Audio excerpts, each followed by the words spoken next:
특히 중국 로봇은 일부 산업 현장이나 일상생활에도 도입될 정도로 성장 속도가 매우 빠릅니다. 지난달에는 중국 로봇 청소기 브랜드인 드리미가 발표회를 열었는데요. 이 자리에서 중국 로봇 기업 매직랩의 휴머노이드 로봇이 사회자 역할을 맡았습니다. 로봇 청소기 신제품 행사에서 로봇이 직접 사회를 맡는 모습이 재밌기도 하지만 한편으로는 소름이 끼치기도 하는데요.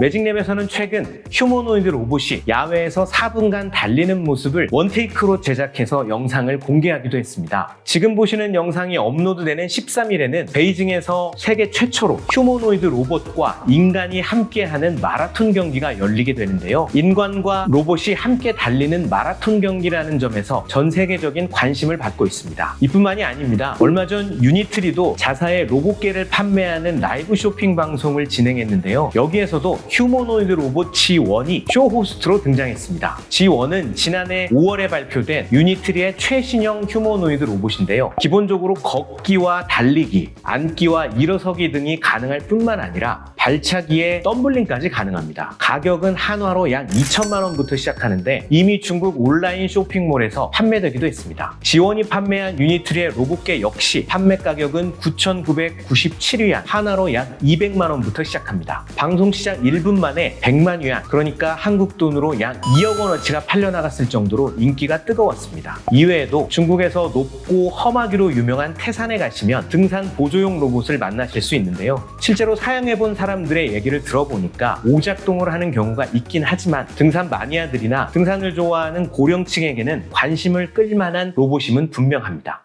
그렇다면 중국의 로봇 산업이 이렇게 빠르게 발전할 수 있는 이유는 무엇일까요? 첫 번째로 뛰어난 산업 인프라를 들 수 있습니다. 스타트업이든 대기업이든 중국에서 로봇을 개발하고 나면 실제 현장에 투입해서 테스트할 수 있는 공간이 매우 많습니다. 두 번째로는 중국 정부의 전폭적인 지원을 빼놓을 수 없는데요. 지난달 치러진 중국의 최대 정치 행사 양회에서는 인바디드 인텔리전스, 즉 체화지능이 처음으로 언급됐습니다. 기존 로봇의 인지 수준을 극대화하기 위해 로봇의 뇌에 AI를 탑재하는 개념으로 보시면 되는데요. 중국 정부가 올해 와서야 인공지능에 이렇게 투자를 하느냐? 절대 그렇지 않습니다. 중국 정부는 최소 10여 년 전부터 AI를 국가 핵심 인프라로 삼고 각종 육성과 투자 정책을 펼쳐왔는데요. 자금 지원뿐만 아니라 인재 육성, 그리고 글로벌 인재 유치까지 적극적으로 나서고 있습니다. 그리고 지금 그 결과가 고스란히 드러나고 있는 셈이죠. 중앙정부뿐만 아니라 지방 도시들도 로봇과 AI 개발에 열성적으로 뛰어들고 있습니다. 최근에는 항저우가 뜨고 있는데요. 앞서 보여드린 유니트리, 딥시크, 그리고 뇌 컴퓨터 공학업체인 브레인코 등이 모두 항저우에 본사가 있습니다. 이들 신생 스타트업을 합쳐서